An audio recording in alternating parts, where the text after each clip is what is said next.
Robots took my podcast, man. Object is to keep your balls on the table and knock everybody else's off.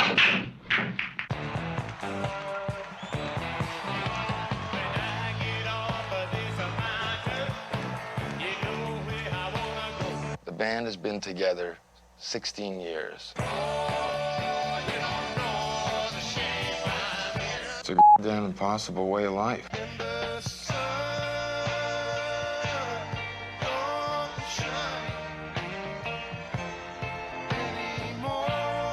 I couldn't live with 20 years on the road. I don't think I could even discuss it.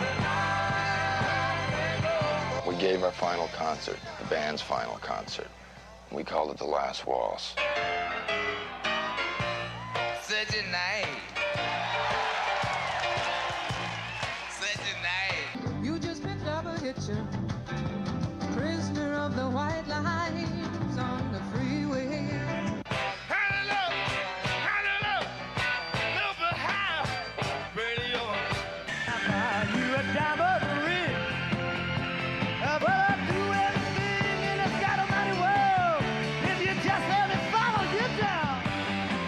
The road has taken a lot of the great ones. Hank Williams, Buddy Holly, Otis Redding, Janis, Jimi Hendrix, Elvis. It's a damn impossible way of life. The Last Waltz, a film by Martin Scorsese. All right, here we go. 3, 2, 1. Welcome to our podcast. The Robots Took My Podcast. I am Jordan. And I am Anthony. Anthony, we have a guest today. Miss Jeanne Field. Did I say it right? Yes, you did. And Jeanne started in a time, let's just say, movies have been a male-dominated business a lot of times. And when Jeanne started, it was still very male-dominated. And she definitely was one of the first, I would say, women in film, basically, to really... It seems like you were the first to kind of, I don't know, this is the worst introduction ever now, sorry. Like you were the one to cut your way as a woman in film, I guess. I don't know. I think you're right. I was also a woman in rock and roll, not as a musician, Exactly. but Yeah. when we realized, oh my gosh, we can make movies about music.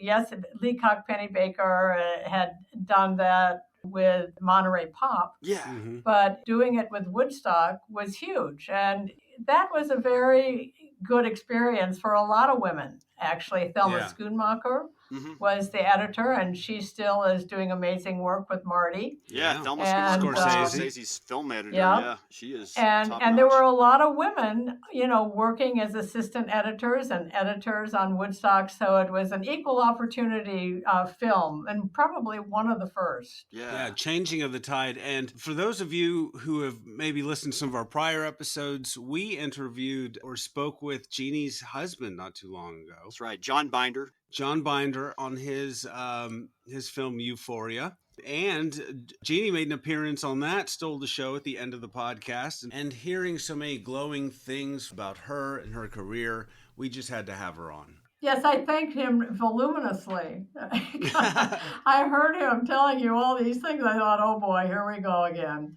It's amazing. You two have both really known so many different people and worked on so many interesting projects that Jordan and I just happened to be fans of randomly. Like the movie Marjoe. John's film Euphoria, right? Of course, Woodstock, which we'll get into. Just some interesting crossovers with things. Did you ever see The Big Bus? I saw that you worked on that. I texted Anthony with that. I was like, she worked on The Big Bus. The Big Bus. We had somebody who wanted to be on our podcast and for various reasons didn't. A lot of the guests will pick the movie, but they specifically wanted to talk about The Big Bus. We never had that opportunity, unfortunately. This comedy writer I worked with wanted to talk about The Big Bus, actually. That's funny. I love that. It was much better than it was ever reviewed at. I mean, it was a really fun shoot. I just had a ball. Of course, I had a good job. I was assistant to the director, Jim Frawley. Yeah. And Jim didn't have a very good memory. And I don't know if that was drug related or not, but in any case, It's 1976. This movie comes out, so yeah.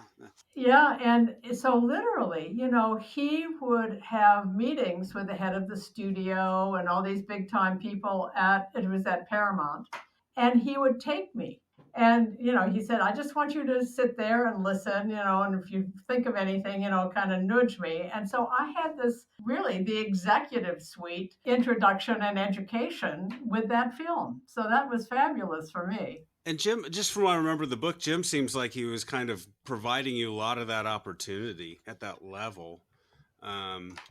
That's pretty fantastic. I was lucky. Mm-hmm. Jim was really, really great to me. I mean, really teaching me, how a feature film is made, because I had just worked on documentaries, Woodstock and Marjoe, and then the stuff with CSNY.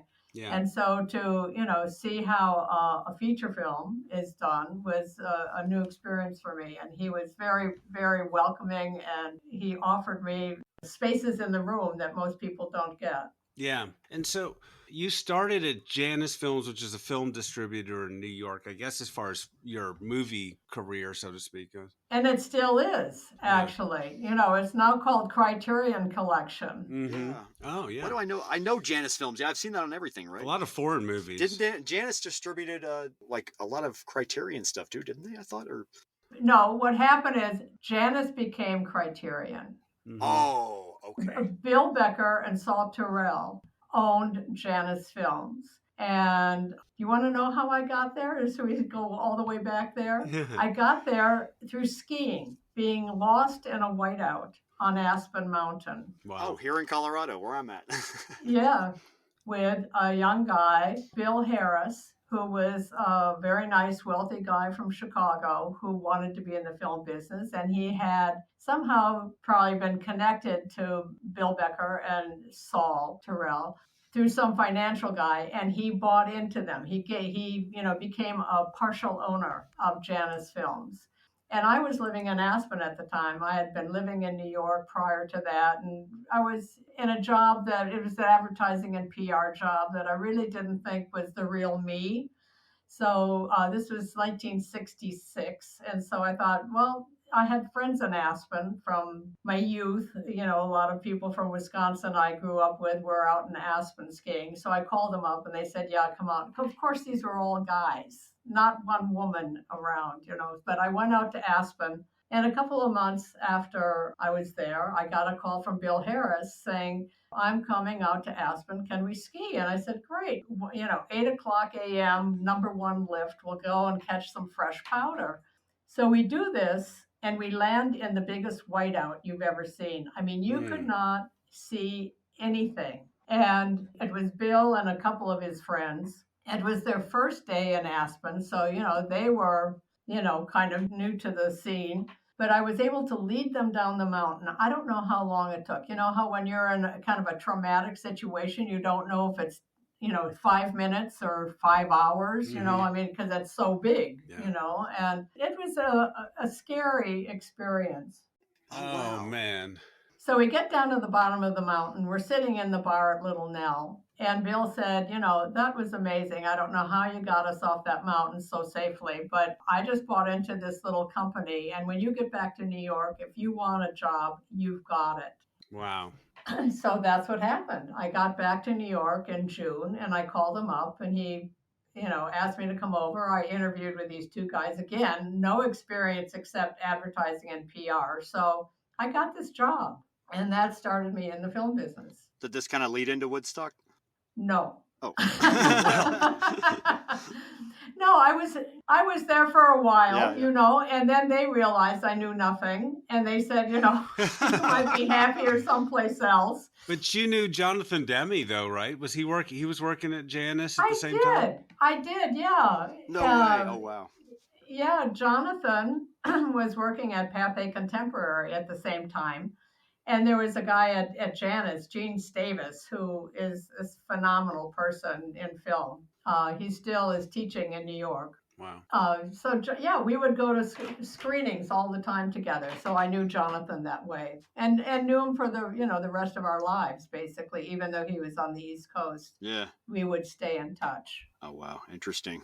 Fascinating. That's sweet. And then you ran into, I guess, your now husband and his company who's working at Paradigm, right? That's right. And I got to know Bob Maurice.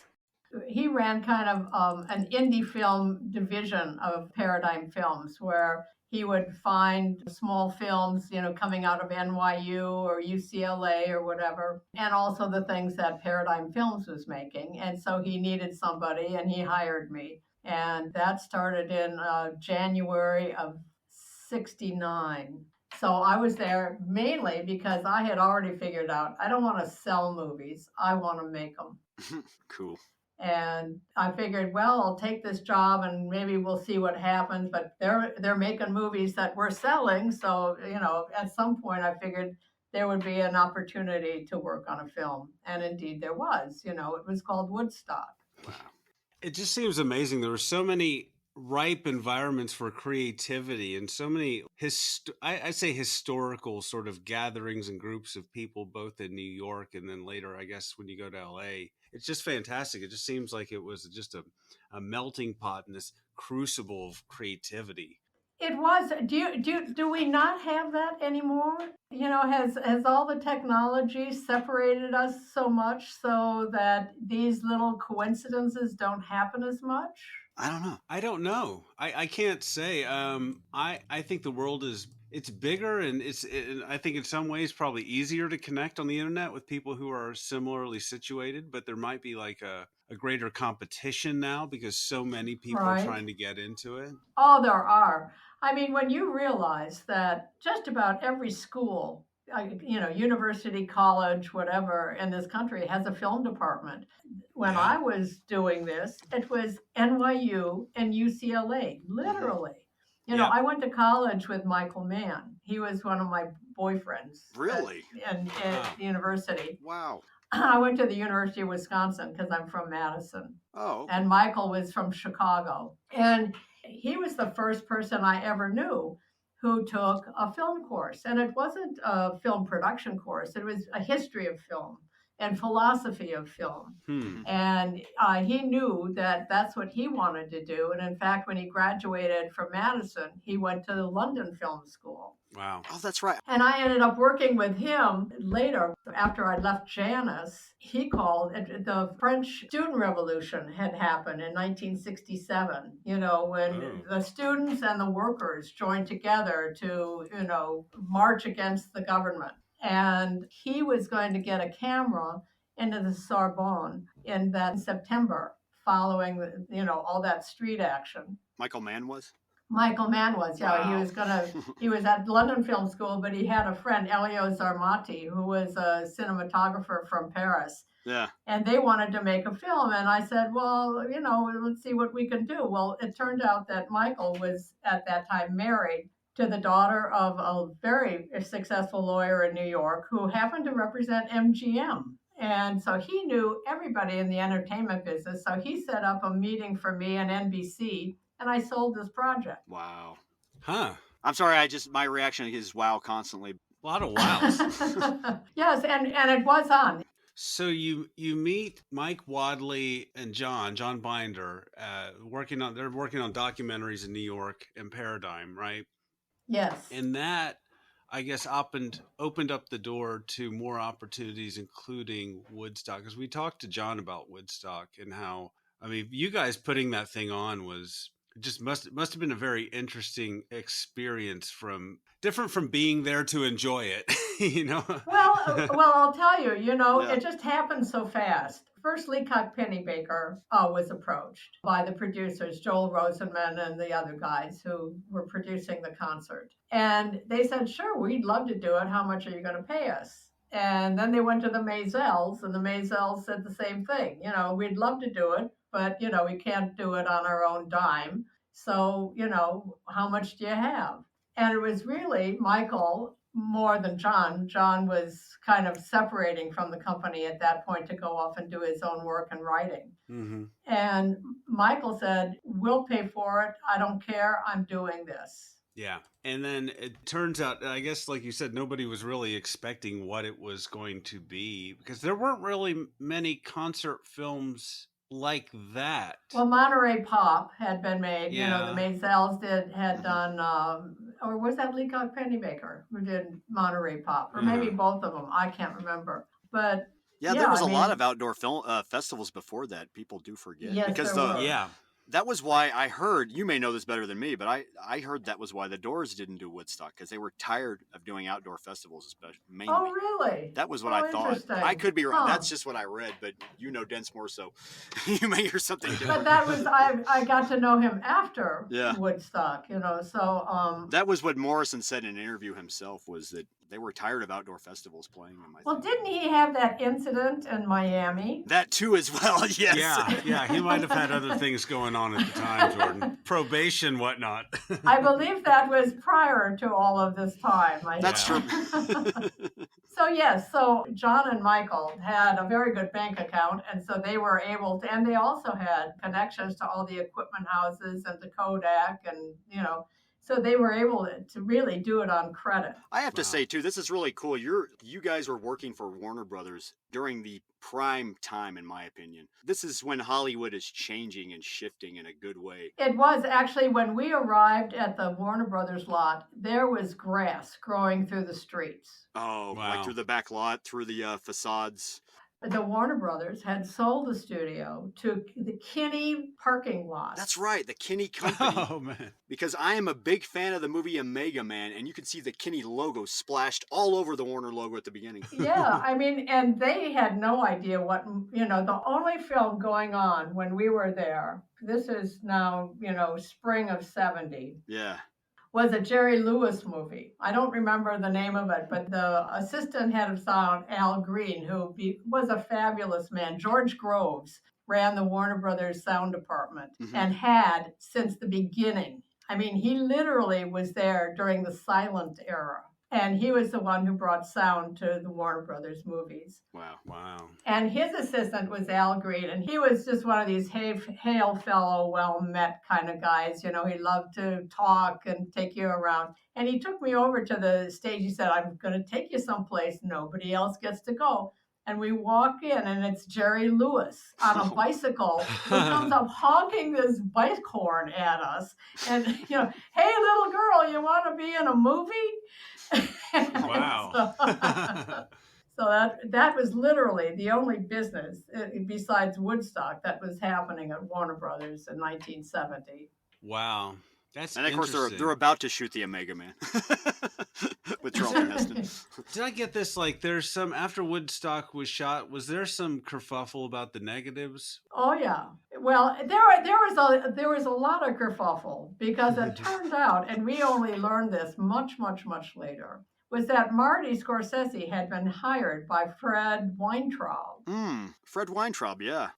Who was an executive at Warner Brothers, to cut another version of Woodstock. What? He literally... Whoa. Fred Weintraub pulled... Fred Weintraub, who produced Enter the Dragon, by the way. Work print. He pulled work print off the negative and had Marty cutting a film that would not have any of the split screen stuff. Ugh. Right? Oh, wow. Yeah, John was telling us behind the whole thing behind the split screen, which Oh, I so was fascinated he's by. already told you that story. So what No, happened? he told us about them editing and the idea of, like, because they had the editors show different reels at the same time. It's like, I think Mike Wadley was like, well, why don't we present this as the film? Yeah, he got the if I'm idea. getting that correctly, just from seeing the editors. Yeah. It was off the Kim viewers themselves, because you could watch multiple images at once, and Mike Wadley apparently said, let's just put this in the negative somehow, you know? Yeah. But Scorsese wasn't doing that when he was in his version, right? Multiple split screens. No, that was Fred Weintraub. Oh, you mean when Marty was doing? No. Interesting. I don't know what they were doing, quite honestly. Mm-hmm. I mean, Marty had been left behind. Mm-hmm. Marty was not brought to Hollywood to finish the film. Michael felt, I think there was a certain amount of competition. Mm-hmm. I mean, Marty wanted to be a director. He was not the director. Michael was the director. And so when it came time for the crew to be chosen, who's going to leave New York and finish the film, Marty was not part of that. Poor guy. Whatever happened to him? It was awful. He never worked again. He was crushed. I bet. Oh, But it was interesting because his group, the thing that he was cutting was Sha-na-na. And Huh. he Oh, did yeah. all this jump cutting. The way that he, when you look at his films now, not so much now, but like with Goodfellas and some of his other earlier films, he did a lot of jump cutting. Mm-hmm. And Michael did not want that. He did not want jump cutting with Sha-na-na. Yeah. So there was just a philosophical difference. And I think Thelma was sick about it because she really relied on Marty. Yeah. But it came down to mano a mano between Michael and Marty. And I don't want to disagree with Mr. Scorsese, but I do think you get a lot of realness out of the way that movie was shot. The documentary was shot. It feels like kind of rough around the edges, how the camera's trying to keep up with people and how there's multiple views. And I think that sort of adds to that experience. So maybe Right. less polished, so to speak. Well, but if you look at Marty's early films, Who's That Knocking? Yeah. Which was, John worked on and Michael shot. I distributed, Love that movie. 16 millimeter black and white film, very much like Cassavetes, who was doing the same thing at the same time. I was going to say, yeah, too, it sounds like a conflict of styles that was going on there with Wadley It definitely and Scorsese. was. Because you look at, and Who's That Knocking is an example. There's Right. a whole love scene, as I remember, cut to The Door's the End. With Harvey Keitel and Zena Bethune. Yeah, and it's cut to The Door's the End, I remember. And it's very much, it's like a music video before Right. music videos were even cut that way. Well, and then you go to Mean Streets. He also did a Roger Corman film. Boxcar Bertha, right? Yes. Oh, Yeah. yeah. Jonathan Demme did a Corman film too. That's right. Boy. It was Four Nurses? No, Candy Stripe Nurses.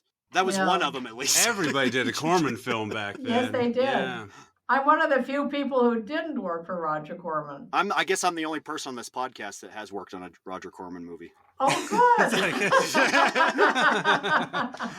And I didn't ever get a check for it. Well, he probably was offering you $100 a week, so Yeah. who Yeah. cares? That tracks. I was an extra on this movie he did called Space Marines. I was just an extra. All I needed was my $50 to get paid. That's all. Oh, that's funny. Well, Roger, if you're listening, you owe me $50. Oh, So then you worked on Woodstock, and I guess it was sorted out like which version finally made it to the screen. Well, not really. I think Fred Weintraub was blowing smoke. But you were asking about the negative. And basically what happened, I think when Bob Maurice, who was a really tough guy, got wind, that something might be happening in New York, things don't stay quiet in the business. And so at one point, they weren't sure they liked all the visuals, that they were doing all the BiPAC film, overlays and stuff like that, and, split screens. Yeah. And so Michael came to Larry and me and said, we're going to take the negative tonight. And Jeannie, you go talk to the guard and keep him occupied because we're going to take all the negative. wow. Y'all were going to heist the negative. This could be a movie on its own right here. Movie. That's great. I'm going to say, this is a movie. Right. And that's what they did. Dale Yeah. Bell, Michael, and a couple of other unknown people, put all the negative at the trunks of their cars, and that was it, And so when Bob Maurice went back to talk to Fred Weintraub or whoever he was talking to about it, said, well, good luck with anything, Fred, because we have the negative. Oh, man. And that broke their back. There Yeah. was nothing more they could do about it. For the kids out there, too, when you steal a negative, it's not like stealing a flash drive. Yeah. There's actually weight involved. Multiple reels, There's probably. reels of film. Yeah. And after that, every time we left the lot in our little Cougar car, we were stopped and they looked in our trunks. What? Really? Wow. Oh my God. You're on the list, the naughty list. We were. The Warner Gestapo. Searching your car. So Woodstock just happens to win an Academy Award, right? That's right. And you all went to the Oscar party, right? We Did you go? did. And you said your boyfriend at the time, Larry Johnson, he had gotten an Oscar or nominated? Was that what No, it was? he was nominated for Best Sound. That's right. Along with the mixers, the head mixer. They lost to Patton. Everybody lost to Patton that year. One Fucking of those Patton. years. God damn it. Which was written by a very young Coppola who never worked again. Never worked again. That's right. But that's so interesting. Boy, that must have been a fun one. That was the 1970 Academy Awards, right? Let's see. Like if it was 69. No, because the No. movie came out in 70. Yeah, That's yeah, right. That but would have been But it's 71.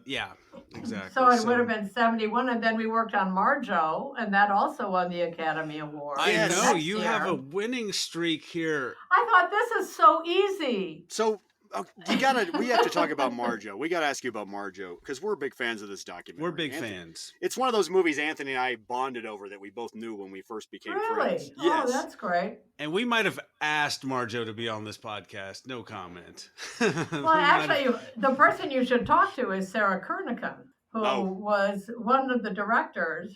She and her Oh, yes. boyfriend at the time, Howard Smith, were the Mhm. directors of Marjoe, and they hired a guy named Ed Lynch, who was one of the cinematographers at Woodstock.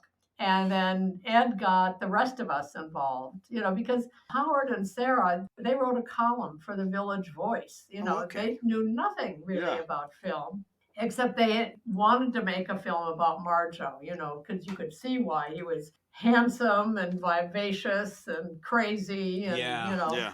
So, yeah, we were all hired. It was like, little Woodstock reunion in a way.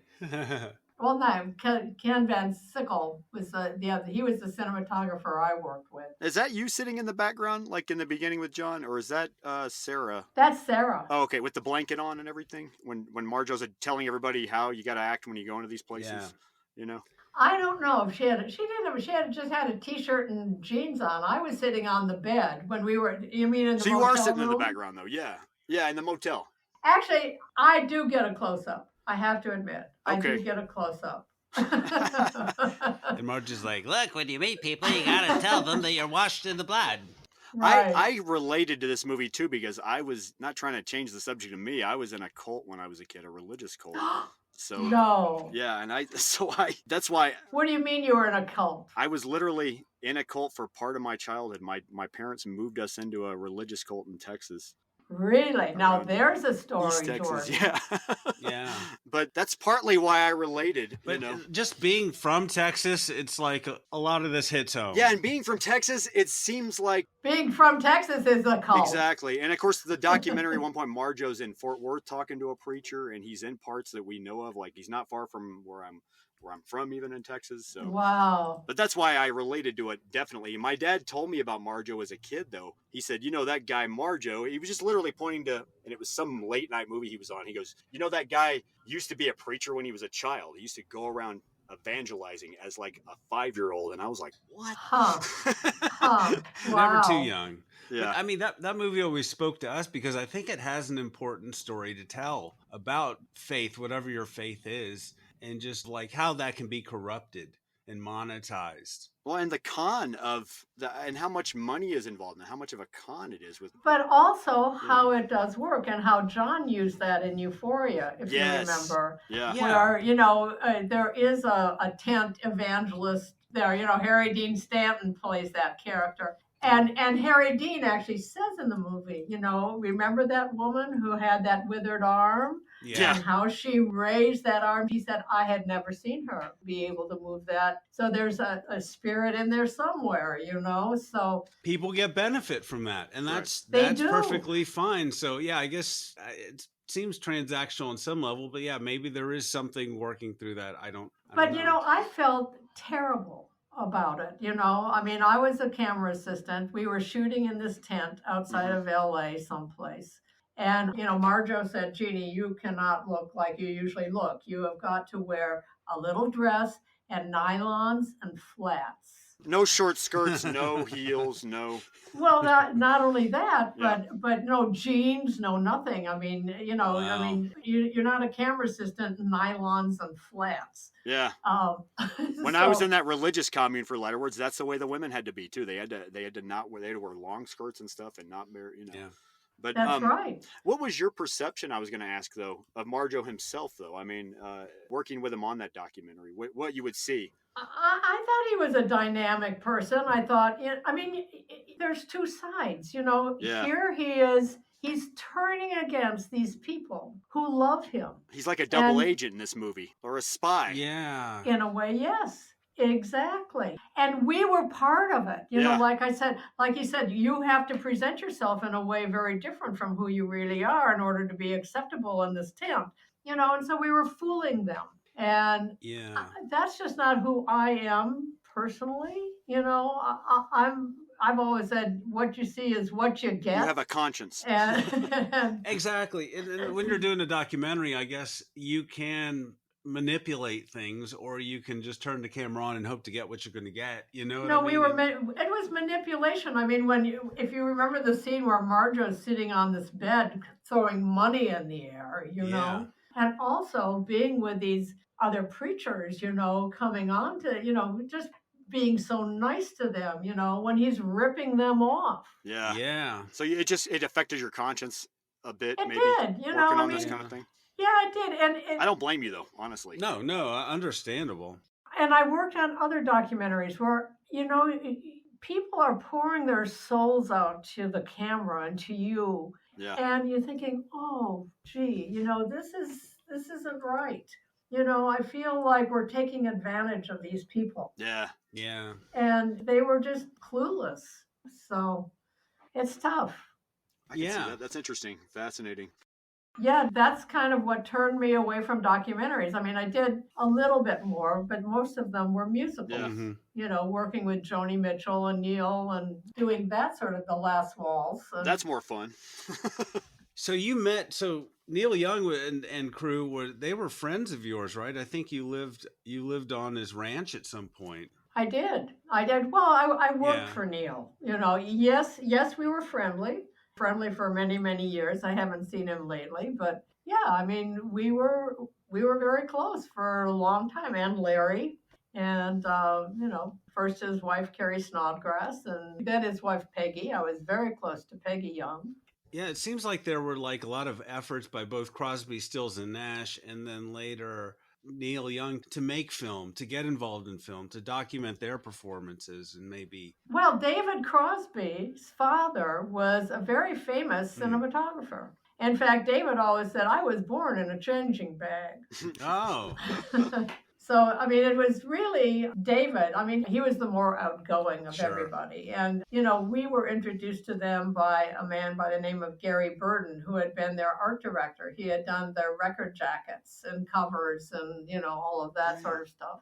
And he was also interested in filming. So, I mean, he made the connection between us and CSNY. Mm-hmm. And you made a documentary with them called Journey Through the Past. Was this after Marjoe?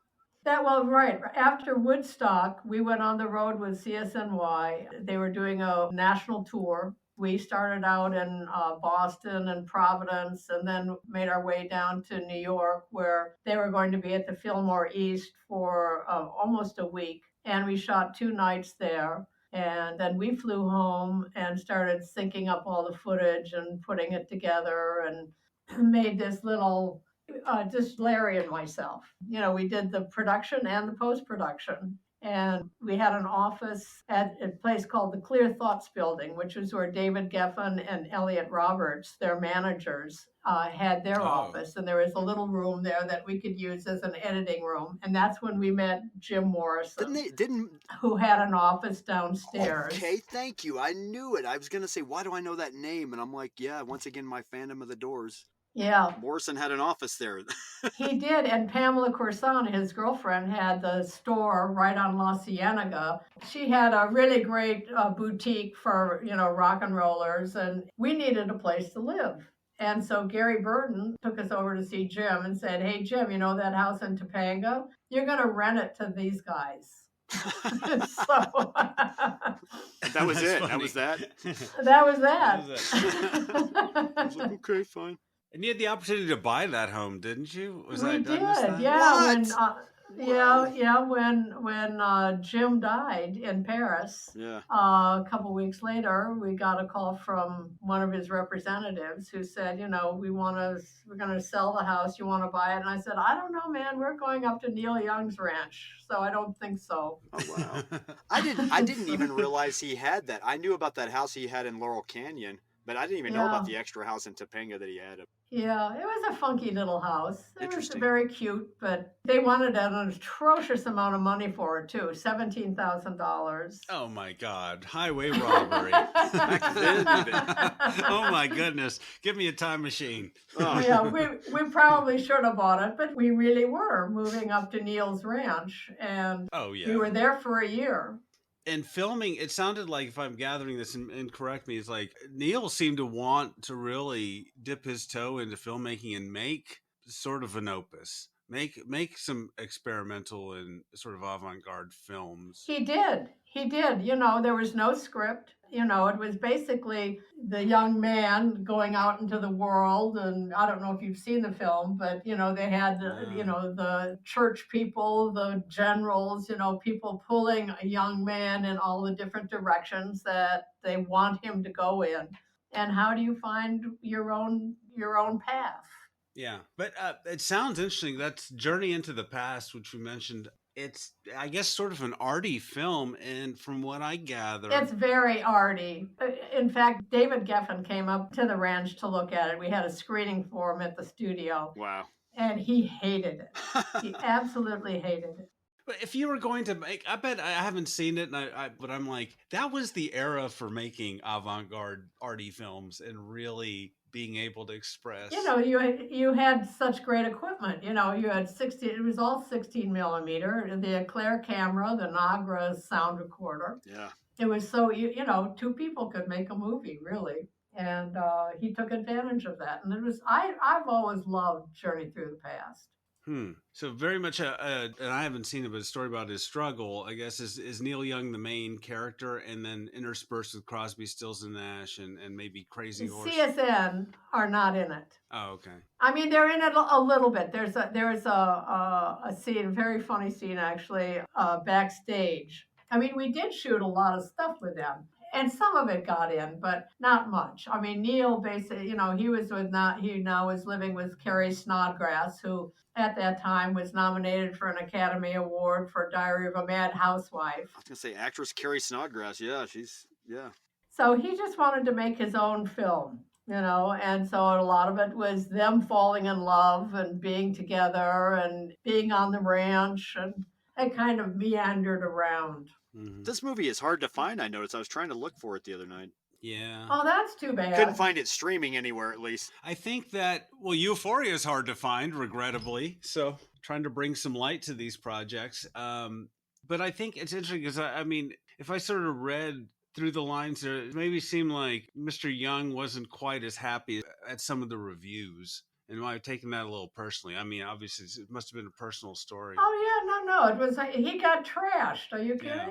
It was horrible. Wow. So, you move on. Yeah. He did all right, I think, after that. Yeah, he did.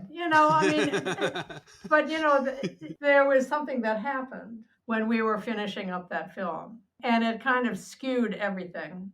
Mm-hmm. Neil was putting together a band. He was going to go out on the road with the Time Fades Away tour. Mm. And one of his favorite musicians was Danny Whitten. And Danny was having a lot of trouble. He hadn't played music in a while. His life had been taken over by drugs.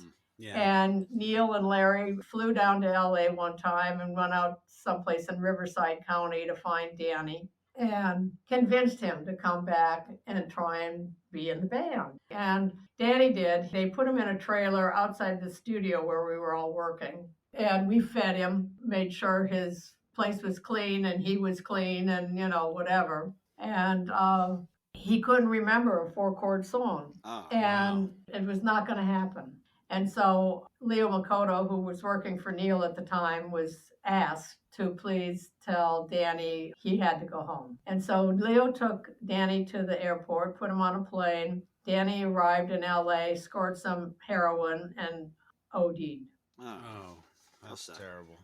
It was awful. That put a cloud on everything, huh? I mean, he literally OD'd within 24 hours of leaving the ranch. So that just kind of killed the buzz on everything. And so here's Neil trying to start a tour. Yeah. With this hanging over his head. Oh man, that's awful. You can't really even pick up the pieces. Nothing's really going to pop you back from that. Nothing brings you back from that. Mm-hmm. And time fades away. I mean, what a perfect title for this debacle.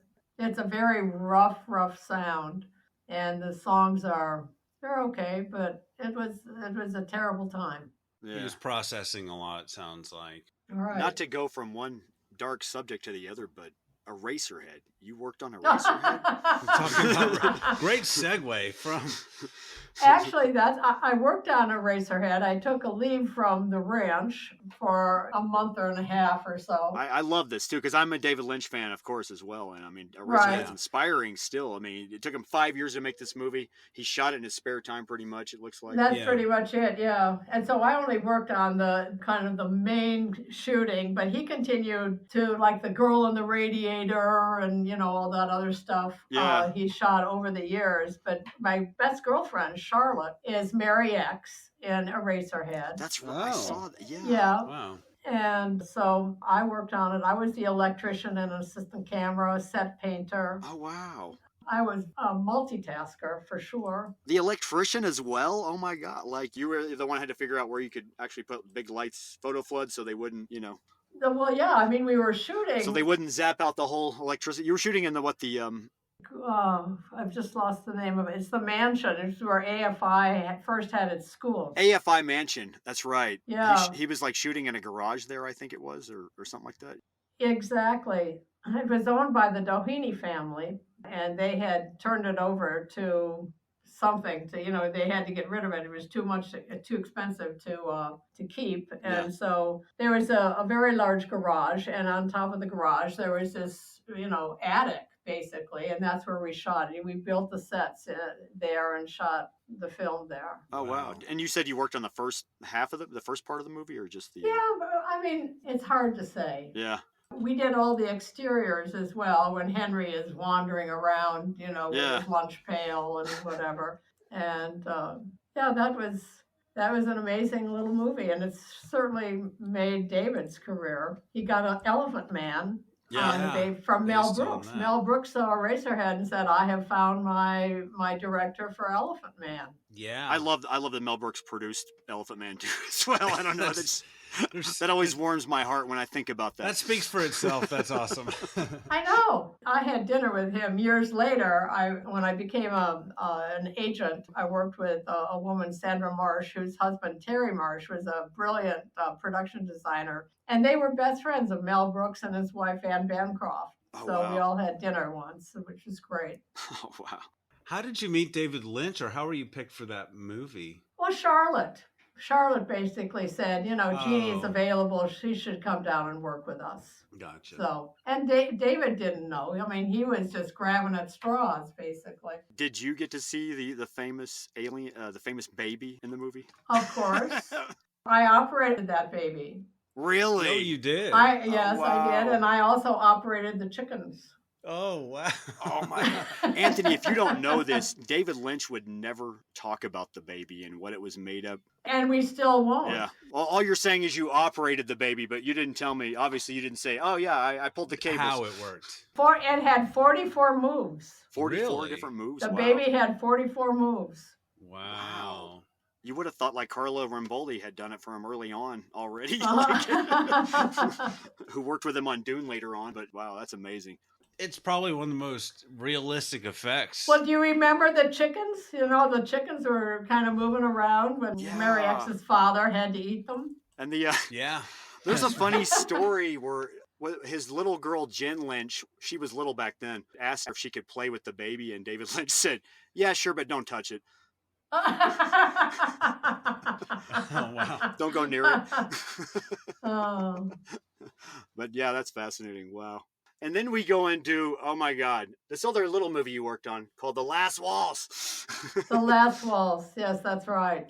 And that's something that sort of popped in my mind when we were talking about you being on this podcast, just by happenstance, because it happens to have had this year, we're in 2023 recording this in November, a 40-year anniversary. Oh, no, 45 years. Is it 45? It must be, yeah, It's the because it was 45th anniversary. 76. 45th anniversary. That's Yeah, right, y'all 76. shot in 76, right? And it was released in 78, I think that's what it was, right? Really? That long? It took that long to come out? I thought, yeah, is that... Wow. Didn't y'all shoot it like in November of 76? Yeah, it was Thanksgiving at the Winter Garden. And you hear Rick Danko even say before the title song comes on, "Don't you do it?" You know, he says "Happy Thanksgiving." Right. But yeah, its release date everywhere I've ever looked at it, it came out 78. I guess. Wow, isn't that something? Well, post-production. Well, you know, Marty shot that when he was doing New York, New York. That's right. That's kind of, I think, why we got the job, is that I was dating a guy who was the West Coast editor of Rolling Stone magazine, Chris Hodenfield. Yeah. And he wanted to do an article on Bob De Niro. And Bob was shooting New York, New York with Marty and Liza Minnelli downtown LA.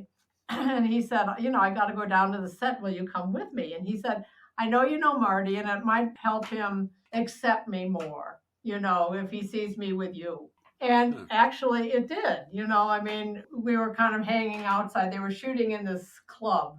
It was a scene where De Niro was going to be playing a saxophone solo. Oh, wow. Liza Minnelli was not in the scene, but it was kind of his reminiscence of her character. Oh, like a flashback kind of thing. And so Marty saw me and happy to see me, and we talked, and he walked us into, and I introduced him to Chris, and Chris said, you know, I'm doing this story on this film and De Niro in it. And De Niro never talked to Chris, by the way, ever talked to him for the article. Wow. Huh. And then the assistant director was, you know, calling all quiet, and, you know, we're standing around, we're going to watch the shot. And he comes up to me and he says, excuse me, but Mr. De Niro has asked that you leave. To you? Yeah. Wow. I said, excuse me? He said, yes, Mr. Wow. De Niro does not want you here. Please leave. So I left. Dang. What did Bobby De Niro have against you? Jeez. Hey, I thought it was quite a compliment that I was that distracting. Oh, maybe it was that kind of distraction. That's one way to look at it. Who knows? But I was asked to leave. De Niro's got that pretty lady. She's distracting me. Go tell her. That's funny. Yeah. That is funny. And actually, I would see him at Paramount when we were shooting The Big Bus. He was also shooting, The Last Tycoon? Yeah, The Last Tycoon. Whoa. I know that movie, yeah. And I was friends with our wardrobe girl, and she said, I'm having an affair with Bob De Niro. I said, how did that happen? She said, well, he saw me going, you know, she would go through the studio with a huge clothes rack with all the costumes on it. Yeah. And he saw her. He was staying in this little cottage on the lot and saw her. And she was a voluptuous little Italian girl. And he jumped right on her. Wow. That's funny. Interesting. Oh, man. So The Last Waltz, you're production coordinator on this movie, I guess. Yeah, I got screwed. I got totally screwed. There was a strike, right? There was a strike. Well, what happened is that, so I had just seen Marty, and this was in, I don't know, I know it was the summer of that year, 76, when he was doing, because New York, New York. And then Robbie Robertson called him up, you know, like 3 weeks before the concert saying, let's shoot this. And so maybe it's Marty remembered having seen me, and I told him I had all these other films that I had done, and that, you know, I was working with Larry and all of that. And so he called us and had Larry and me come to the studio and talk to him about, you know, putting the production together, which we did. You know, we were the only two people who pulled that thing together. Wow. And Jonathan Taplin was the producer, but, you know. Oh, yeah, that would make sense. And he used to actually... From Mean Streets. But even before Mean Streets, didn't he used to produce rock and roll shows anyway? I think so, yes. Yes, he did. So anyhow, Jonathan Taplin, you know, I mean, he did important things, but Larry and I hired all the camera guys, all the, you know, the sound truck, Yeah. and all the assistant camera people. Like you mentioned, there was a strike. There was a strike at Technicolor in the Valley, and What? No, it was Panavision. Oh, Panavision, Sorry, the not camera Technicolor. company. It was Panavision. Oh, okay, yeah. That was the whole thing about The Last Waltz, is that Marty was insisting on shooting it in 35. Right. Well, the longest, you get 4 minutes out of a 35 millimeter magazine. Mhm. Wow. That meant, magazine changes constantly. Oh, for the kind of camera that he wanted, though, it's only like 5 minutes or 4 minutes. 4 minutes. We had just about every Panavision camera left in the shop. We had 8 Panavision camera bodies, all the magazines, all their lenses. All focused on different, if I read this right, focused on different musicians. Like they didn't just want all the cameras focused on Dylan or Robbie Robertson, or you know what I mean? They wanted to like capture the whole thing. Actually, what happened is that Marty wrote a script. He had a 450-page script for every camera move, for every musical number. Really? Oh my God. And so I hired, there were actually 7 women who read the script to the cameraman. They were all on headsets. And they, once the band started playing, you could barely hear yourself think or talk. Right. But they were supposed to say, move in close on, Manuel, at the piano. Right. Or whatever, and so Marty wanted this whole thing scripted. Oh, it sounds like he gave y'all like TV show directions almost. Exactly. When you have multiple cameras on a TV show. He did. Because that's what the director on a TV show will do. He'll pipe it in through a mic to the camera guy. Exactly. That's why you see a headphone on the camera guy generally. Yeah, push in slowly until you get to his eyes, whatever. But I can see your problem, though, because you're having to actually read off these directions during a live-ass show. Through this incredibly loud concert. Loud drums, loud trumpets, also because they had an orchestra there at on the Last Waltz. You can't hear shit, obviously. Well, the orchestra was only for the beginning of the dancing. Yeah. The dancing, yeah. Oh, okay, yeah. Because there was some second unit stuff. I have a question. So there was a show, right? A show was filmed, and then I could be wrong, but it seemed like were there other songs that were filmed like in a set? Yes. Yeah, The Last Waltz. That was set up. And by then, see what then happened is that Marty stole this. He did not tell MGM he was going to go shoot another film because he was under exclusive contract to the studio. Mm. Oh. And so he stole it. And then, of course, it's a huge, headlines all over. And so MGM came to him and said, okay, Marty, you broke your contract. You're in deep shit here. What are you going to do? And Marty said, I guess I'm going to give you the movie. Yeah. Wow. MGM took over. And so, I hired the editors. Euban Yee and Jan Robley were the editors who we'd worked with on Woodstock. Oh, yeah. That makes sense. And I did other post-production things. But, from then on in, because it was MGM, it was a union shoot. There must have been miles of footage shot on the Last Waltz, I imagine, too. There was. But it was actually, it was very well planned that way because obviously you couldn't shoot every number. Yeah. Yeah. But that was smart to cover it with that many cameras, in my opinion. What else you got to do? Yeah, it was. It was 4 cameras on stage. You had 2, stage right, stage left. David Myers was roaming around backstage. Hiro Narita was on this little tiny dolly, so he could dolly back and forth. Sometimes you could actually see him on camera. And then we had 3 guys down front. I think it was 3. Let's see, 4, 3. And then Vilmo Zsigmond showed up. Wow. Who co-shot Close Encounters, yeah. And said, how come I'm not on a camera? And so we actually had we'd gotten an extra camera body in case there was a breakdown, and we built a big platform for him in the back. Oh, wow. Now I have to ask you this, and this is kind of controversial on this movie. The post-production apparently took a long time on Last Waltz because you could see powder on one of the musicians' noses. Yes, that's true. That's true. It was a $50,000 rotoscoping job. Dang. What? I was going to say, because, and I'm not judging. I've I've had a night with the white lady before. I'm not judging. Everybody was doing coke. It's the 70s, man. That's what I'm about to say. Like, come on, man. Yeah, and it's the 70s. Do you think Marty Scorsese could have written a 450-page script, without... while directing New York, New York? Without the white lady help?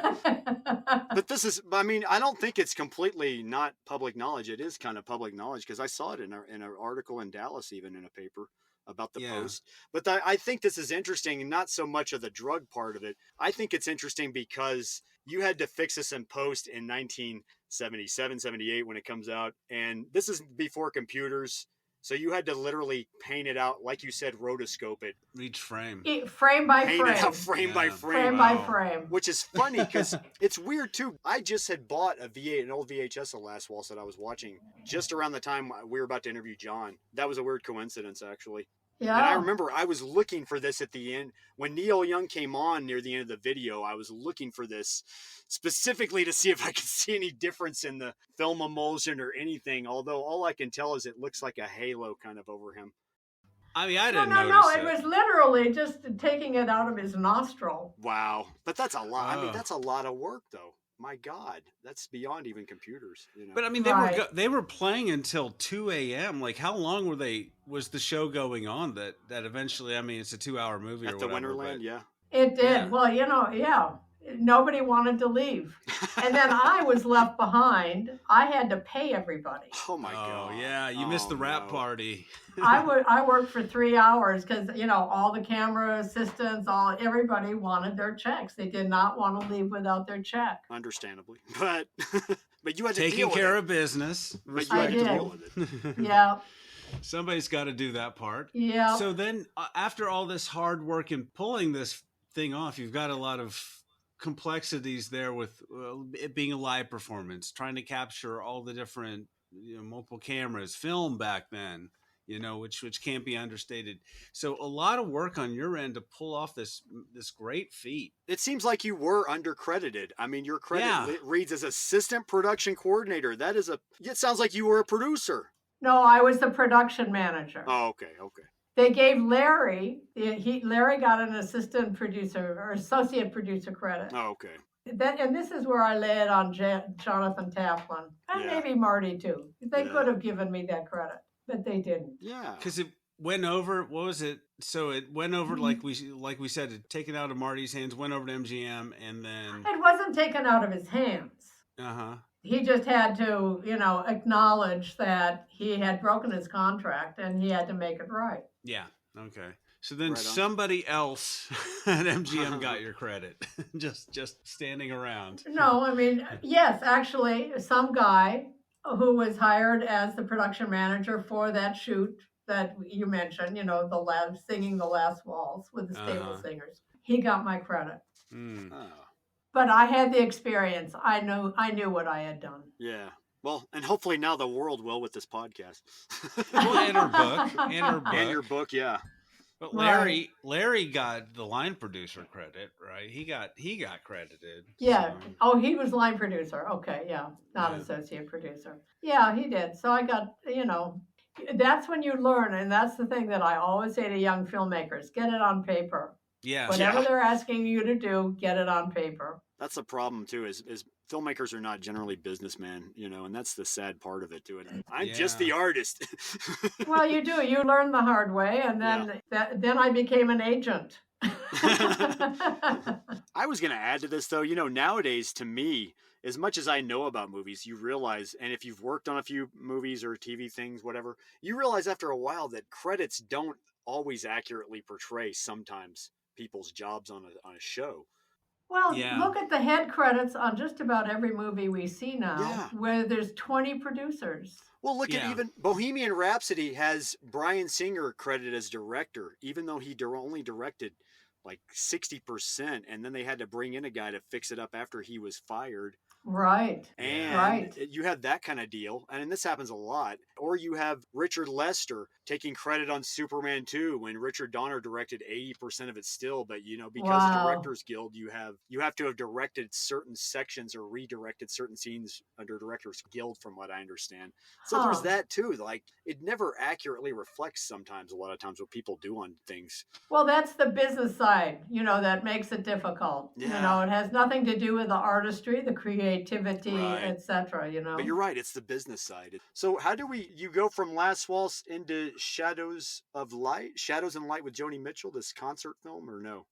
Well, that was 78 actually. Do we have the big bus in the middle there? Like how did Oh, the okay. big bus was in 74.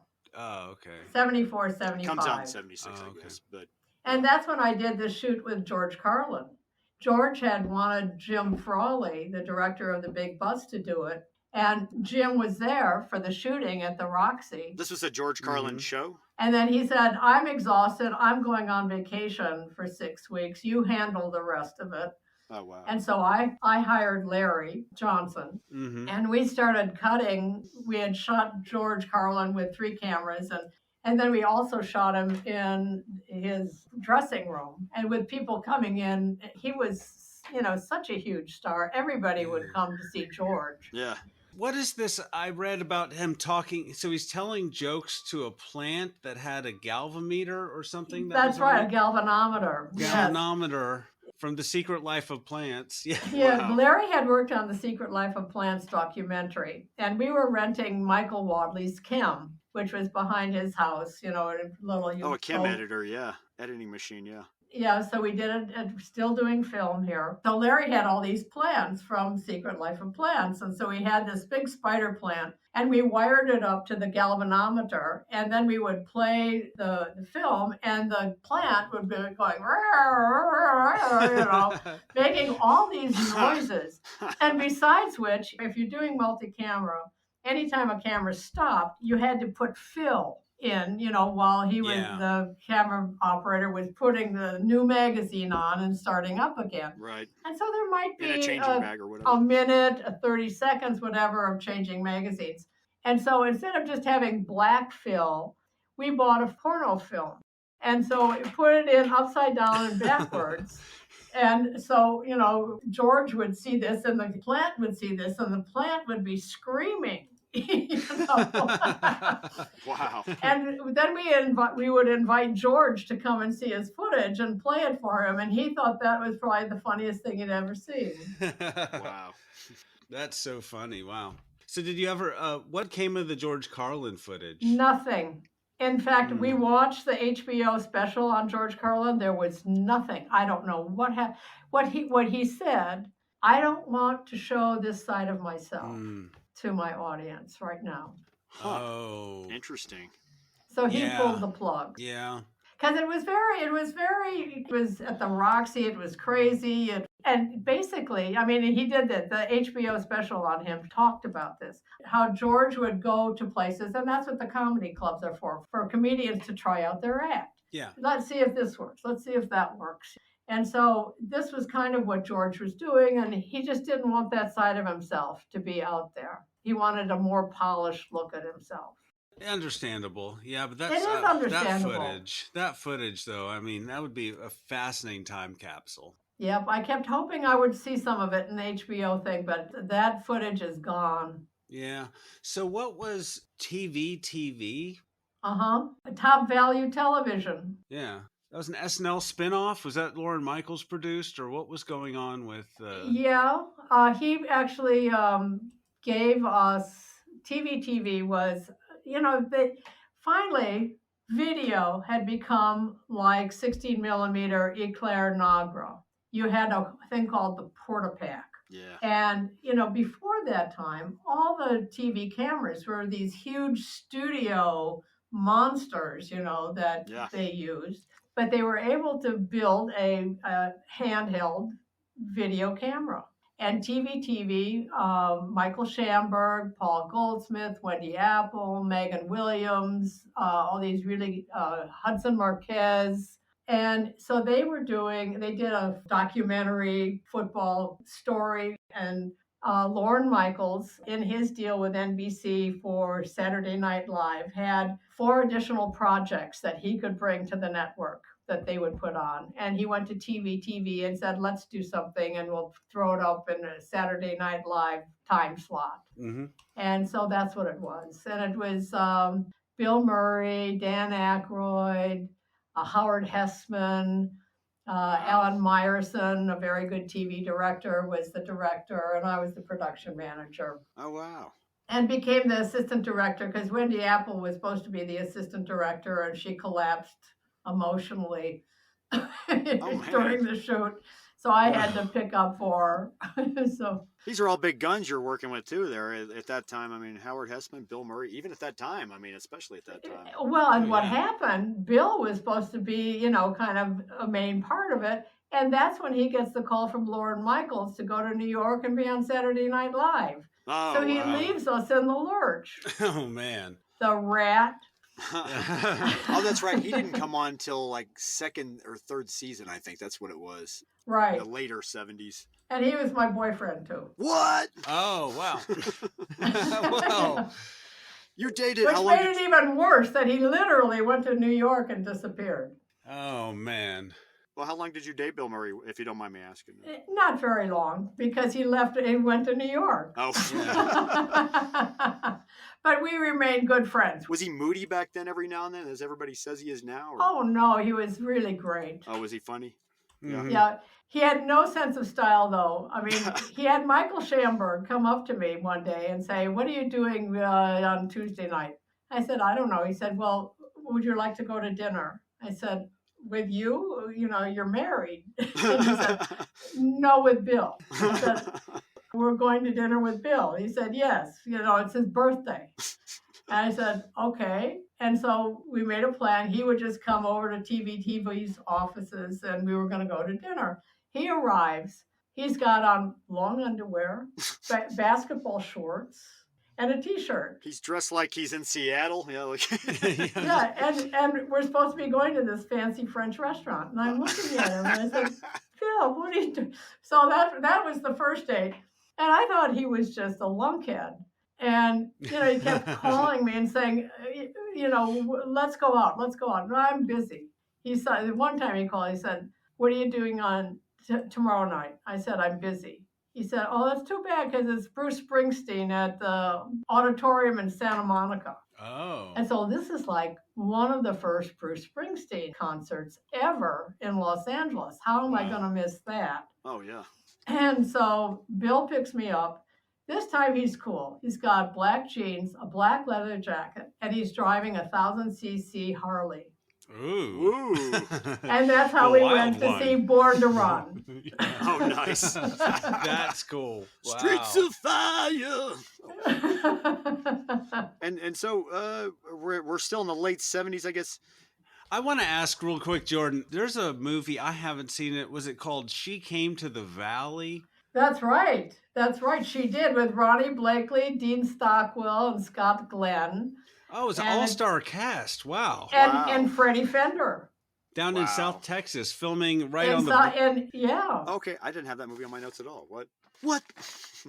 It's where all the trouble is now, where everybody's crossing over, because literally... Yeah, right on the border. There's there's a river that's not much of a river, but it was down right on the Mexican-Texas border. I mean, you would literally you could wade across the river to Mexico, which we did all the time. Yeah. I believe it, because I went to Laredo in '96 when I was younger, and back then you just walked right over the bridge to the right. border. This is before 9/11. Before 9/11, before COVID, anything. Yeah, before. Yeah, this was 1977, and I mean, I was on this film as Ronnie was a good friend of mine, and it was a favor to her. She said, "I got to have some friends," and That sounds like a lot of fun filming that down there in the desert. It was, and it's a good little movie.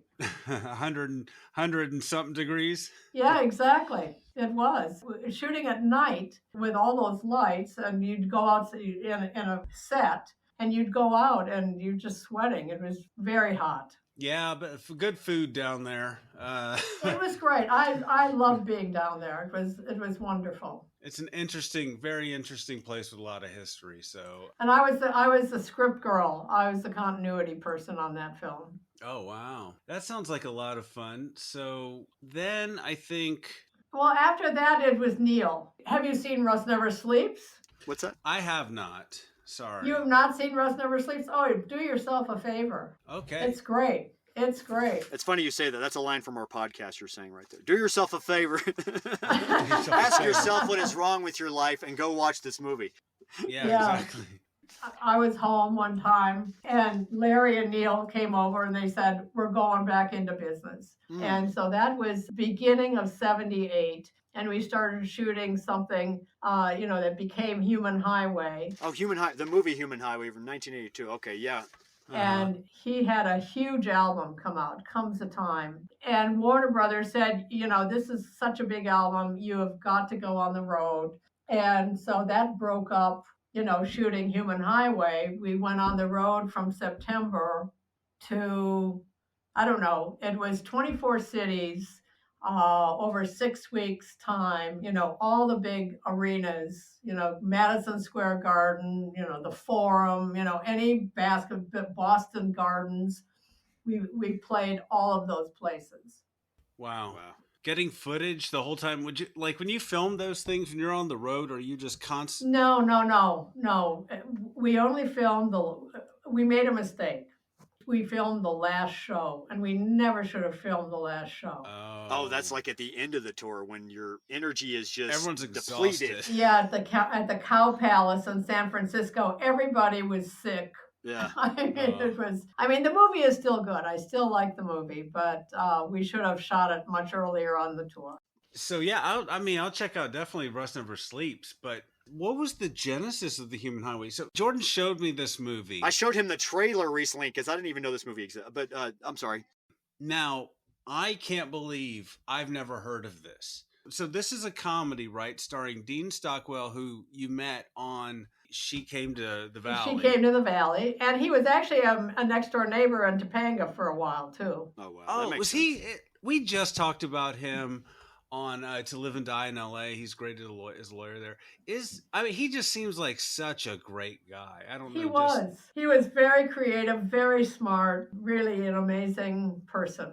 My friend Hunter worked with him on Paris, Texas, actually. My friend Hunter Carson. Oh, yeah, right. And you two both, of course, have Kit Carson, Hunter's father, in right. common as friends as well. Yeah, right. Yeah, y'all knew him too, apparently. Yeah. Well, Kit was in that first movie, from Paradigm Films. Yeah. Yeah. Is it David Holzman's Diary? Yeah. Exactly. Yeah, Scorsese. Shot with an eclair. Yeah. Michael Wadley filmed it. John Binder did sound, and I distributed it. I was so glad I got to talk to Kit about that while he was still alive, even great. He let me hang around him for a while. Like 1 week, he was helping Roman Coppola on post for his movie CQ, and he was fixing it up and he was showing it around like just everywhere. And in Dallas included where I was. But yeah, I remember just like going to him about, Kid, I finally watched your movie, David Holzman, man. It's a good movie. Oh, what's up with that scene? What's up with that scene? Yeah, and I feel glad that it was one of the first independent American films that was named to the Museum of Modern Art Classic Collection. Oh wow. That I did not know. That moves me just even hearing that. They only do 25 films a year, and David Holzman's Diary was one of them. And then also, he did this movie before reality TV, before the vlog even. And this movie is like a vlog before a vlog in 16 millimeter. Well, it had, truth 24 frames a second. One of the great quotes. Yeah, that whole Godard thing, Jean-Luc Godard. That's right. What you said earlier reminded me of another quote by Godard, which is what we now have with digital video, in my opinion, kind of, is Godard said it wouldn't be art. Film would not be art until it's as accessible as a pen and paper. And to me, as much people slam, there are film purists out there who will only shoot on film, but to all the film purists out there, I say that is the positive part about digital. I agree. Anybody, you can take your cell phone and make a movie. People that are film purists too and complain that film should be forever have never had to pay for film out of their own pocket either, in my opinion. Because it adds up. Probably true. Oh, totally. Yeah, if you're only getting 5 minutes or however 4 minutes out of a reel. Oh, but so going back to the Human Highways, this I haven't seen this, but this sounds like a very fun. Okay, so what happened? So we shot this was all in 16. Huh. We started it. It was, we didn't know what we were doing. It was Peggy on the motorcycle, the blonde girl on the motorcycle, and Neil going off and doing stuff. And then we went to Santa Fe and Taos Dennis Hopper was there, and he wow. was introducing us. He kept wanting to be in the movie, and we kept saying, "I don't know what you're going to do, Dennis." But in any case, so we shot all this stuff, and it didn't make sense. And we were mixing Rust Never Sleeps at Sam Goldwyn Studios.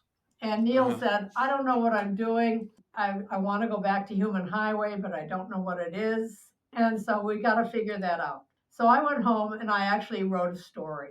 And it was about, Neil is such a car buff. He has a wonderful collection of old cars. And he loves to tinker around with his cars or talk to the mechanics and all that. So I created a character named Lionel Switch, who was a car mechanic. And his best friend was Russ Tamblyn, and he wanted to work at the garage too. And, so I created this world. And that's what Human Highway became. So you kind of wrote this movie, more or less? I wrote the pitch. Yeah. Which I get, did it not have a script? And from then on in, I did not do any writing. I was the producer. Yeah. Larry Johnson and I were the producers of the film. So I was busy doing that. And basically, Dean and Russell and Neil just came up with stuff. Oh, interesting. A lot of it was improvised. Bernard Shaky. Yeah. And the movie's credited as being directed by Bernard Shaky and Dean Stockwell? Yes, that's right. Interesting. Well, you know who Bernard Shaky is, right? Yeah, didn't he play with Neil? No, it's Neil. I wondered that. Him? Okay, I wondered if that was a fake name that he used. Is that a fake name? Wow. It is. That's Neil Young's Alan Smithy. That's right. How many other films has this Bernard Shaky made? Oh, tons. Shaky Pictures. Oh, that makes sense. Okay. And then Devo was on this movie, like the whole band, even Mark Mothersbaugh. That's right. Yeah. Dean Stockwell's girlfriend, Tony, loved Devo. She had seen them someplace. She was a brilliant choreographer and just an amazing woman. And she told Dean about Devo. And we used them. We flew them out to San Francisco in the first part of Human Highway. We put them in this crazy club, where all the strip joints were, and they're on stage playing. And Neil comes in with a little guitar case, and he's trying to get to the stage, and he can't get to the stage, and he can't get to the stage. Then we shot another thing of Devo in the studio, in the music studio, playing "Hey Hey My" with Neil. Very rock and roll crazy. Yeah. My, hey, yeah, right. And rock and roll is here to stay. That's right. And so then we decided, well, we'll fly, bring Devo back. And they're nuclear garbage men. Wow. In this linear valley is the town. Wow. Devo in their prime. I got to check this movie out. Yeah, and I went on to, I produced their first videos too. Really? Oh, really? Yeah, Devo's. Wow. Yeah, I did. Mark Mothersbaugh, I think, is a really musical genius. He's amazing. He's a genius, yeah. Well, Jerry Casale, they all were. Yeah. They were two brothers, two sets of brothers, and another guy. Wow, that first video, or I don't know if it's their first video, but just the Whip It video is That's the one I did. What? Iconic. You worked on the Whip It video? Iconic. Yeah, I did that. Really sort of defined. So, were you working with MTV at the time? Was that back when No, we just did it in house. What was the purpose of the video? Like, what were you guys gonna do with it? Well, was it... we knew that was gonna be, that was just around the corner. And that's also Jerry Casale. I mean, Jerry is a very brilliant marketing person. Well, I know before music videos, they were called promotional films a lot of times. Yeah. When you'd cut a picture to song to sell the song kind of thing. Yeah, we did Whip It and Freedom of Choice. Oh, interesting. Wow. There is no end to your Filmography. list of accomplishments here. This is amazing. Just offhandedly produced Devo videos. That alone would be one person's career. Yeah, well, you got to be in the right place at the right time. And somehow I maneuvered that. It's, really starting with Woodstock, knowing that Paradigm Films was the place to be. And the rest all happened. Wow. I mean, you still have to do the work. Yeah. You know. It's not handed to you. You have to for still sure. make phone calls and show up. And I think part of it is that, I was not dying to be a director. I was not dying to produce all my own big time films. I just went along with the program. And I think that, Neil appreciated that, Larry appreciated that, etc. So It didn't seem like you had stars in your eyes, as they say, like in all this. I didn't. You were just kind of, you were going along with it was just a job. And then, Elliot Roberts, who was Neil's manager, said, Joni is going to be doing a concert in Santa Barbara, and we want to film it. Oh, and is this the Shadows and Light concert film? Yeah, Shadow and Lights. And so we did that one. And then a couple of years later, she and I did one called Refuge of the Roads. I found this Shadow and Light musical doc, and you use like clips from Rebel Without a Cause in this movie. Like, Well, yeah, well, that's Joni. Oh, you that know, was you her shoot, idea? you just shoot the music, yeah. and then she designs everything. She did all of that herself with an editor. Wow. Interesting. I mean, I helped suggest footage and stuff. I would get all the licensing for all the footage. But Yeah. it was really her brilliance. That was, of course, the first thing that went through my mind was, my God, well, I guess it was less expensive to license Rebel Without a Cause for this documentary back then, Yeah, Oh, this was yeah. 78, and then 83, 84. We did Refuge of the Road. And she uses it in a kind of creative way in the documentary, musical doc, just kind of intertwined in between the songs, concerts. Yeah, exactly. And of course, the Shadow and Light show has the famous bassist Jacko. I forgot his last name. Yes, Jacob Pistorius. Pistorius, thank you. Yes. Yeah, he's phenomenal, and he met a terrible end. It's so sad. Somebody did a documentary on him recently. Did you see it? I haven't seen it, but I knew about it. I learned all about him through that documentary, but you're right. It was just very sad. Yeah, very sad. But he was fascinating. The way he would play a bass guitar, he would take a pocket knife and chop the frets off to make it more like a cello, like a stand-up cello or stand-up bass kind of thing. And you can see him playing in the background on this show. Yeah, he was an amazing player. He really played it like a rock and roll guitar, I Yeah. mean, Yeah. That's what's fascinating about him too. yeah, he was amazing. So it sounds like you've done a lot of time on the road with a lot of bands, filming things, Why you gotta say it like that? recording things. Well, I mean, No, the I don't Joni- mean to be negative. I'm just no, joking. I'm, No, saying no. I'm impressed. Listen, I was the only woman Neil Young ever let go on the road. So there's that. I mean, women were verboten on the road, and I got to go. You mean he let you go on the road and you weren't looked at as a chick kind of thing? No, You were there I to worked. work. I did makeup and costumes and all the travel for Russ Never Sleeps. To quote Spinal Tap, there's no sex and drugs for Jeannie here. I book hotel rooms. Right. Actually, you stay off the drugs. If you're on the drugs, you get burnt out too fast. Yeah. Because it's a big job. I mean, we were working Yeah. 18-hour days. You can't be working like Julia Phillips, basically, on this kind of thing. That's right. Yeah. I worked with, she was one of the producers on The Big Bus. Oh, really? Oh, Yeah. that's right, she was. I forgot about that. Yeah. Was it her? All and roads go Michael? through the big bus. Was it her and Mike? Was her and Michael both on that one? I guess. Yeah, Michael Phillips. Yeah, Her husband. absolutely. Oh wow. Mhm. So segueing into that, it seems like you reference a lot of important women in your story, but it seems like a lot of times you're kind of like the gal in the room with a bunch of guys, so to speak. Pretty much, yeah. I was lucky to be there too. And you have to have a certain attitude to accomplish that. First of all, sex goes out the door. Yeah. I mean, you can't bring that into the equation because that just messes everything up. Oh yeah. That's what I have to say. I admire your chutzpah, as they say. Thank you. Having been in that time period and I admire that you held your own in a room full of guys in a boys only did. club.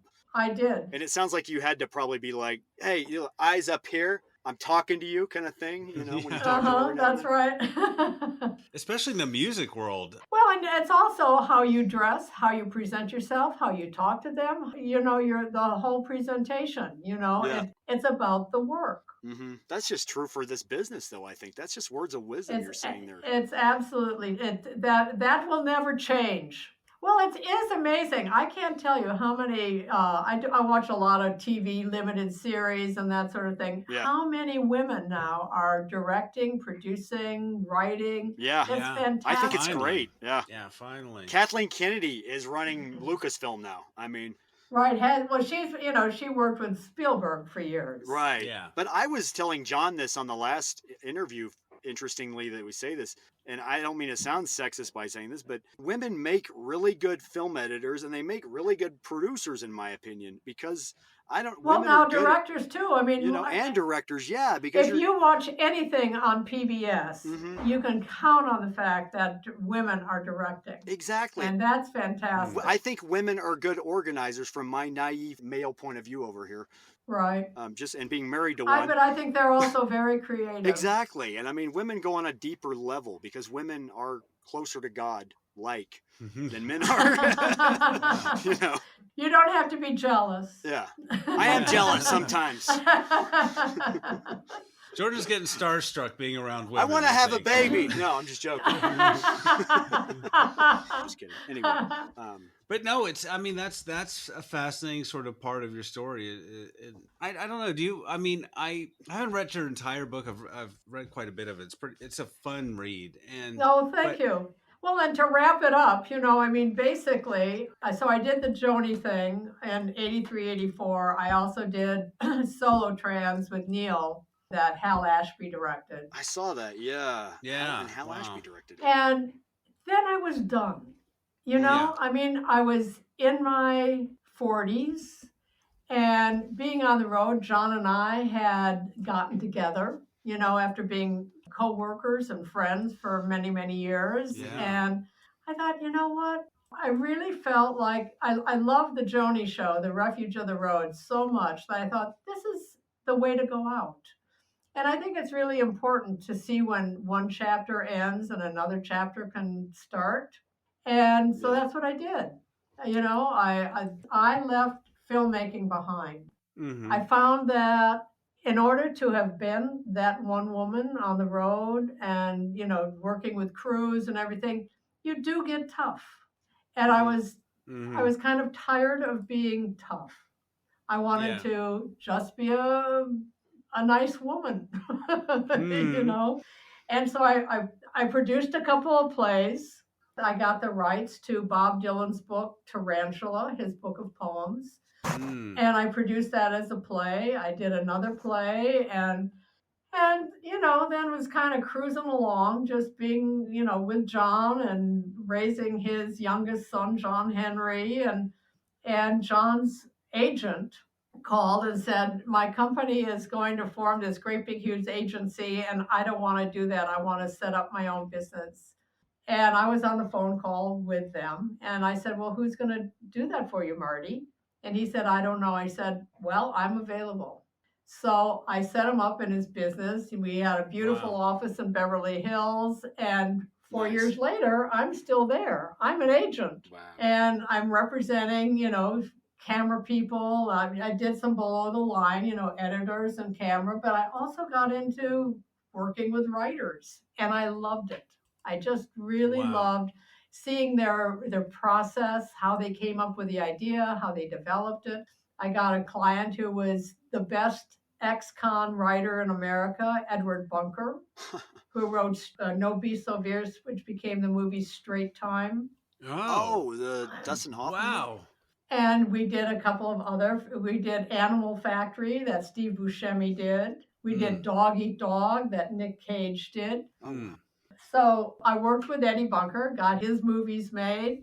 Another client of mine is Randall Sullivan. We did oh God, what's the name of that film? It's with Johnny Depp. It just came out a couple of years ago, and it's based on Randall's book about the murders of Tupac Shakur and Biggie Smalls. City of Lies. City of Lies, there you go. It's an excellent movie. Okay.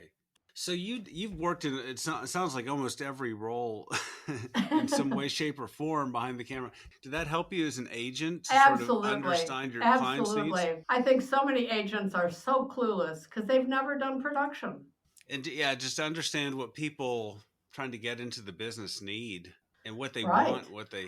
I think if you want to be in the business, you take a job on any film crew you can get. If you're sweeping the floor, fine. Yeah. Do craft service, whatever.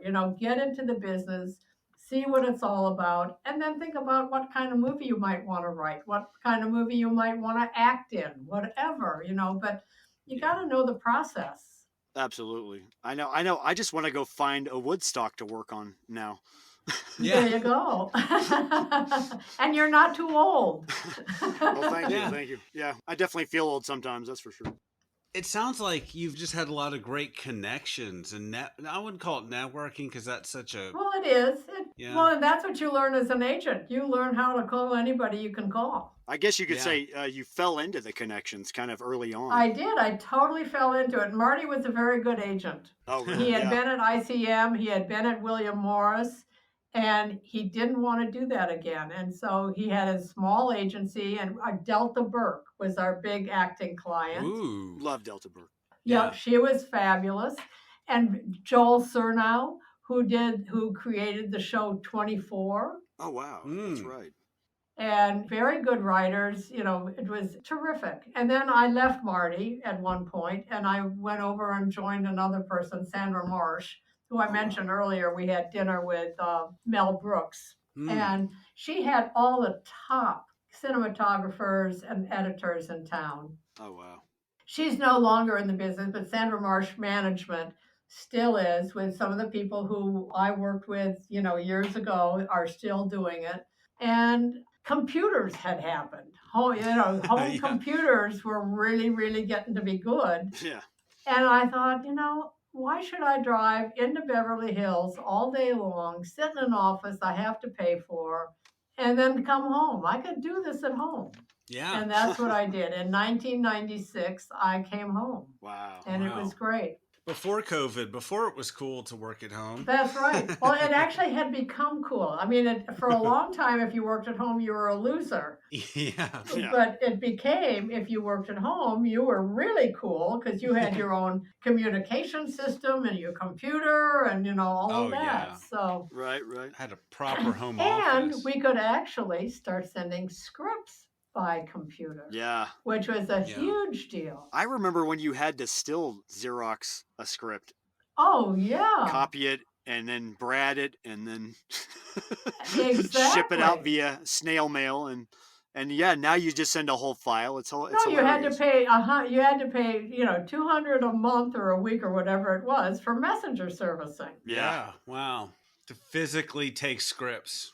Yeah. The whole computer revolution completely changed that side of the business. Hell, it's funny even sending a movie out, for that matter, when you had to do it by video compared to now.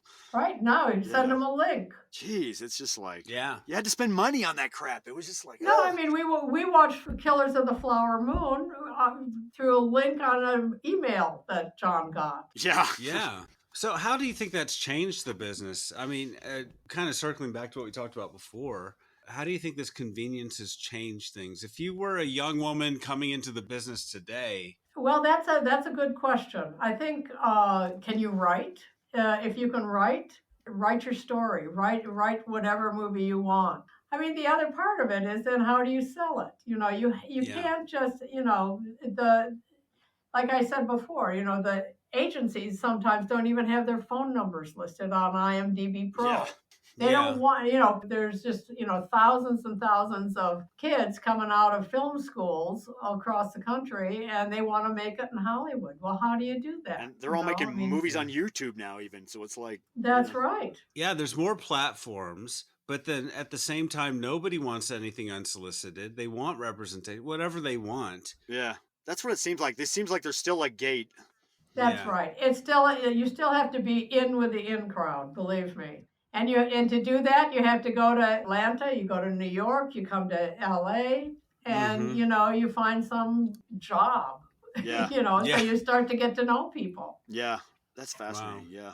But it is harder, and I'm finding too. But it's still about who you know at the end of it all. It seems like, right? It is absolutely that. But I'm also, you're talking about how easy it is to make a film, and I think the business has suffered because there's just a lot of stuff that doesn't hold up anymore. Mm-hmm. It might have a great premise and then it doesn't develop it, I mean. Do you think that takes time? Do you think because film and other things, actual physical recording made everyone pause, like you said, to refill the camera, something as simple as that? You had to slow things down. Absolutely. I can't tell you how many films you've seen that have been rewritten on set. Yeah. So, Interesting. People still have no idea that happens, where you actually have 5 writers on a movie that are uncredited. Yeah.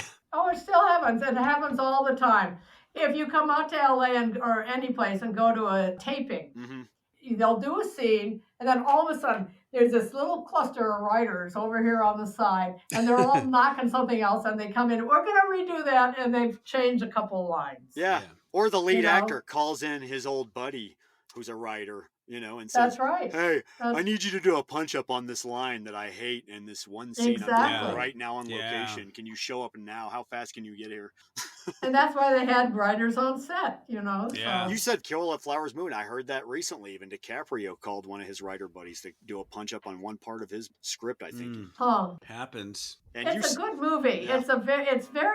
Did you see The Silence, Marty Scorsese's film about Japan? I didn't see that one yet. No. I it's just went to brilliant Japan. with Liam Neeson and Adam Driver. Anyhow, they're in Japan in like the 18th century. Oh, I heard about that. Yeah. It's a brilliant movie. And this has kind of that same ambience. It's not in any hurry, it just is kind of strolling through this horrific story. Yeah.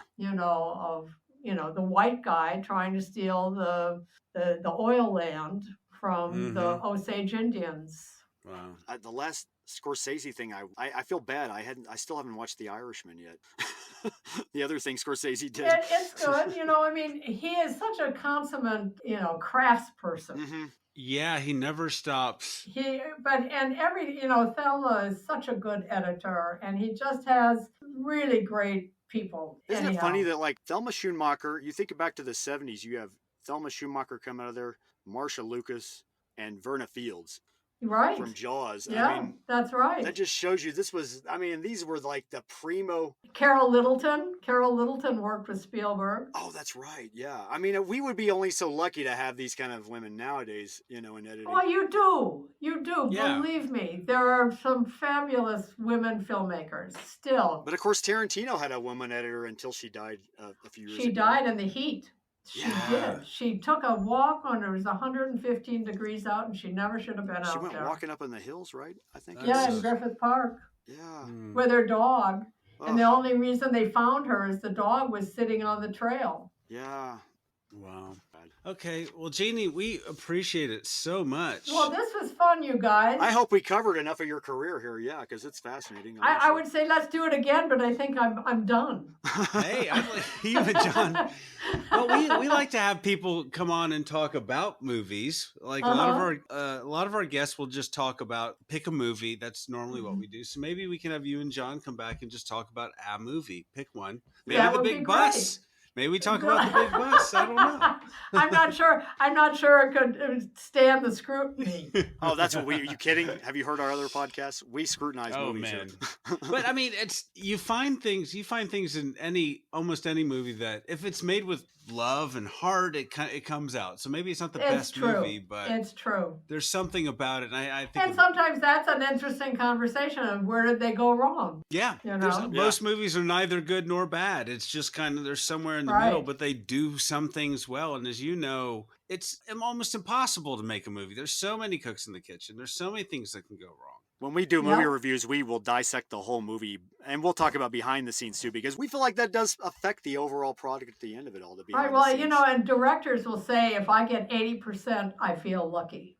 Yeah. And that makes sense. I understand what that means. Absolutely. You have pie in the sky and all your dreams and hopes and expectations, and you can never get all of them. You can't. So you Yeah. live with what you got and then you release it. Mm-hmm. Because everything Wow. is things never work on a movie set. Always, even when you plan ahead, right? There's always things that are unplanned for that happen that you have to work around. Oh, always. Always. Always. The movie gods do not shine upon you all the time. Look what Coppola went through with Apocalypse Now. Yeah.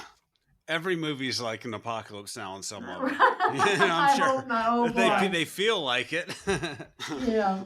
Well, Jeannie, it's been a dream. You're awesome. Thank you so much. You're awesome. Say You hi You are to, are too. Thank you so much for having me. Yeah, we were glad to have you. yeah, thank you. Say hi to John for us. Say hi to He John was there. great too. We sure will. All right. And I want to remind everyone to check out Jeannie's book, F Words, My Life of Film, Food, Feminism, Fun, Family, Friends, Flaws, Fabric, and the Far Out Future.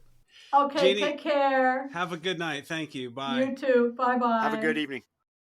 All trailers, clips, music, or any other copyrighted material are used sparingly, edited from their original forms, and used for the purposes of criticism, discussion, commentary, and education.